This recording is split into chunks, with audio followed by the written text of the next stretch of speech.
En réponse au dernier décret les concernant, les ostéopathes, étudiants en ostéopathie, syndicats et sympathisants ont multiplié les manifestations dans les grandes villes de France au cours de ces derniers mois. Il semblerait que l'avenir de cette profession non reconnue soit incertain. Mais en quoi consiste cette profession et pourquoi l'État prend-il ces mesures?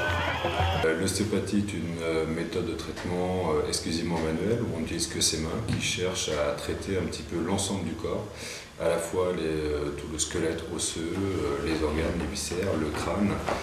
On cherche à traiter un petit peu la cause et pas traiter les conséquences de la douleur. On ne traite pas les fractures, on ne traite pas les cancers, on ne traite pas les choses comme ça. Le reste, on peut traiter par exemple chez les bébés des problèmes d'otite, de conjonctivite, de trucs fonctionnels où il n'y a pas de cause, disons, organique pure. La différence fondamentale entre l'ostéopathie et la médecine traditionnelle? La médecine traditionnelle traite avec les médicaments, nous on traite exclusivement avec nos mains. Maintenant c'est complémentaire, on ne se base sur une même connaissance anatomique, physiologique, biomécanique. Par contre la méthode de traitement est différente bien sûr. Je ne vais pas chez l'ostéopathe pour les mêmes raisons que je vais aller chez mon médecin. J'ai eu des douleurs séquilaires qui ne pouvaient pas être traitées par la médecine traditionnelle. Pourquoi n'avez-vous pas le statut de médecin? Parce qu'en France, le statut de médecin est réservé aux médecins tout court. Les études d'ostéo se font en 6 ans dans des écoles privées exclusivement. On n'a pas les médicaments, choses comme ça, cette connaissance-là. Maintenant, je pense que c'est plus une volonté politique qu'autre chose, quoi.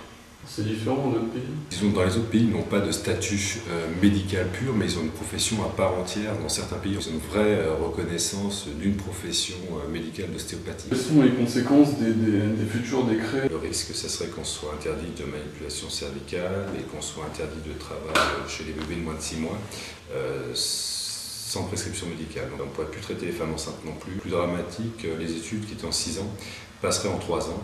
Charlatan en 3 ans, ostéo en 6 ans, charlatan en 3 ans. Pourquoi, à votre avis, l'État prend ces mesures?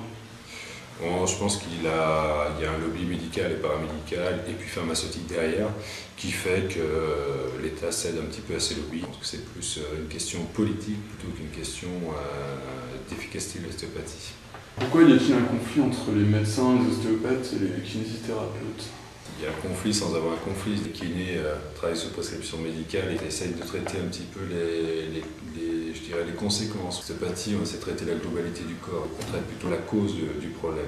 Les médecins, on ne fait pas du tout le même métier, c'est complémentaire. Je pense qu'on a besoin de la médecine et ils ont besoin de l'ostéo. Je pense que c'est plus des questions de monopole du titre médical, du titre de médecin.